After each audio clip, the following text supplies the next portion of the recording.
Phoebe-ish. Do. Hello, fellow reloaders. This is Jace, coming to you from the future home of Not Your Common Ammo. Well, today I thought I'd give a little bit of an update. Bench is just about ready to be made. I got particle board there. I got some 2x4s and some 2x6s. We're going to put those up, strut this from here on over, bring this out just a bit. Going to have some bracing underneath and along the side, so it's going to attach to the 2x4s here. Going to brace itself on that out, so like a 45-degree angle. So give it a little bit of structural integrity, because I'm not going to be putting a whole lot of weight on this. So I want this to be, something really solid. All right, now we're just going to kind of go with a little bit of wood here. Now, I didn't go over this in my first video very much over the powder safety scale, but I'm going to run through how to throw a charge and then powder safety scale. I've never done this before, so this is always in theory. But I've watched enough videos from Johnny's Reloading Bench, Bolt Action Reloading. You visit these guys, take a look at what they do. These guys are a wealth of information.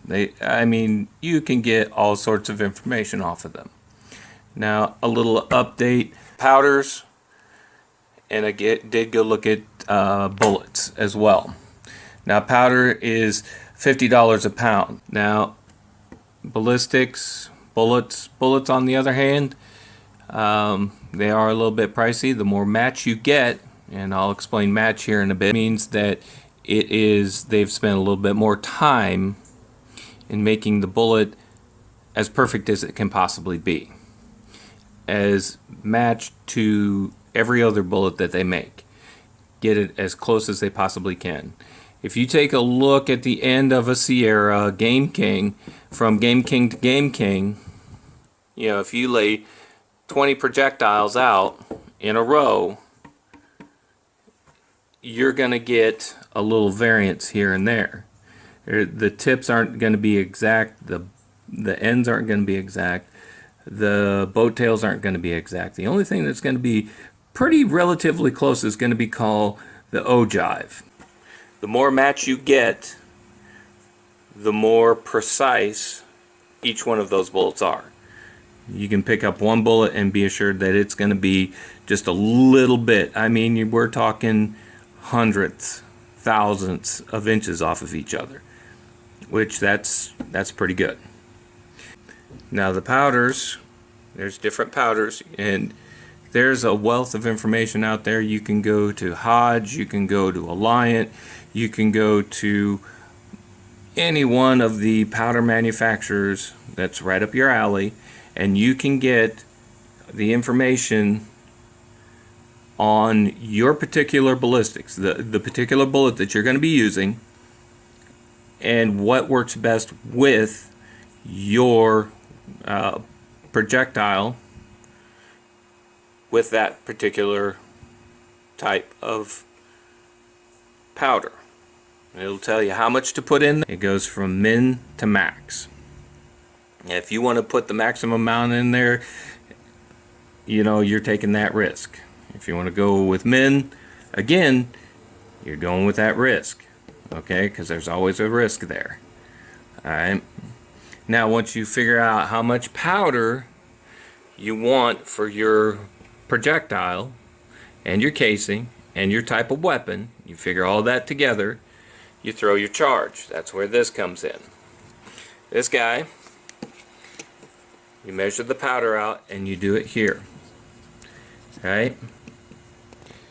That right there, you set that to the amount of powder you want. Okay? And then you throw your charge. Is just grab onto that and swing her up. So it's going to swing up, dump in there, right? and then it's going to swing back. Okay, that's going to close this off and let this flow down. So how much powder you got in there, that's going to drop out. Okay, now you want to make sure that you got the right amount. So that's where this comes in. And I have not opened this. I have not even come close to open this. So here we go. Well, I did open it for the first video, but I didn't take it out and put it together. Okay, so what you do is you take this guy out, right? And you get him set. Just got a scratch on him. You get him set right there. All right, and then you bring out the beam. Okay, so this guy is a beam scale. Not a problem. Beam scales go from 100 down to 1. That is how many grains? 100, 80, 70, 60, 50, 40, 30, 20, 10.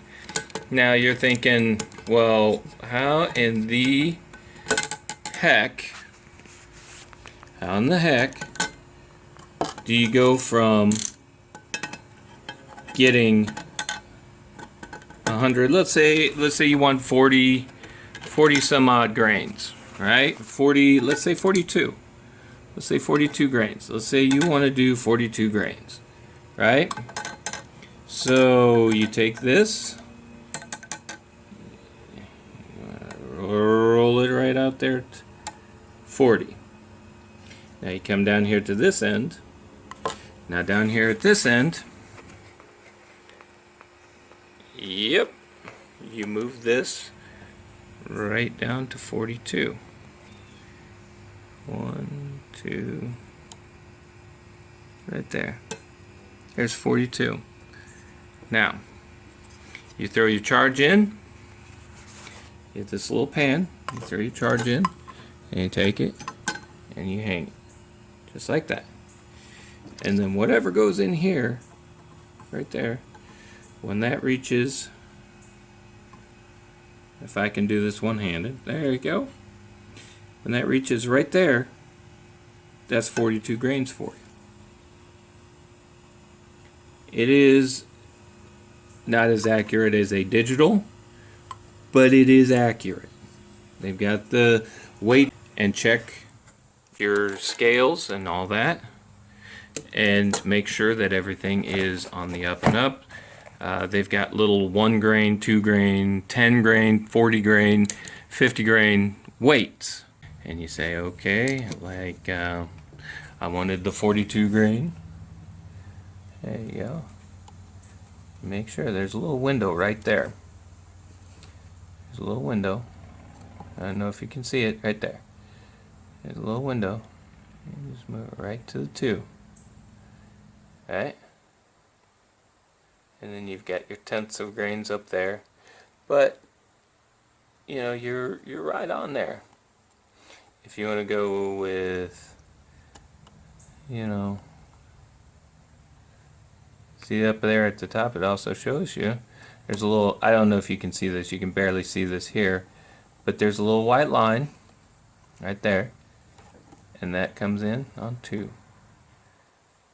See, that's 1 9/10, 8, well, you can see it at 7 right there.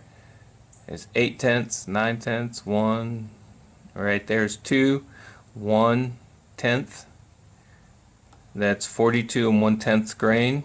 Do those tenths of grain so you can be very accurate with those. I mean, yes, the digital scales are far more accurate. This is fairly accurate. This is going to get you where you need to go. If you're making match, you know, and you want this to be hyper accurate, well, my friend, go and be hyper accurate. You're gonna have to go and spend money on getting your scales. Me, yeah, I want to be accurate. I want to be on. I don't want to be blowing my bank account like that.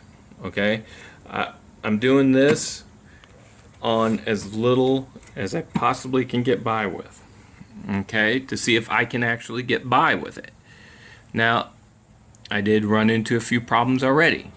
One is the powder. Powder is really expensive right now. Like I said, $50 for a pound. And getting it online, that's a problem. Now, I do know there are certain places that you can go to get your powder, and it won't be as expensive, but I haven't ran into that yet. So, now the other part is, like I said before, my dies. You have to get a die set. Now, the die set I was looking at, it jumped up $22 in one night. Now, I have been looking at the really good buys, the RGB from Lee. And that's 2 dies, and that sizes your brass, and it deprimes, and you can seat your bullet. Okay. Now, I don't know if there's a big of a preference. If you guys think there is, go ahead and put it in the comments down below and let me know. But I'll let you know this is that I did find an RGB that's $29 at a certain store, and I'll let you know about that, and we'll talk about that next time. And again, sorry that this took so long. I actually had filmed a little bit, but some things got in the way. I'm going to finish out my day. Oh, and before I do, I just want to say again, thank you to Johnny's Reloading Bench. I've got a wealth of information from him, and I thank him so very much for all he's doing. And bolt action reloaders, thank you so much. Again, you guys have taught me so much.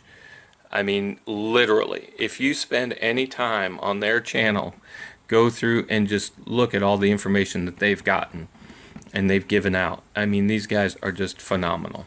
So, all right. And one other one, I would like to thank Darcy is Dead for the music that they give on the intro and the exit. Thank you, guys. Go and hit them up. Check their music out. All right. Well, again, you guys have a good day. I'm going to finish mine. Bye.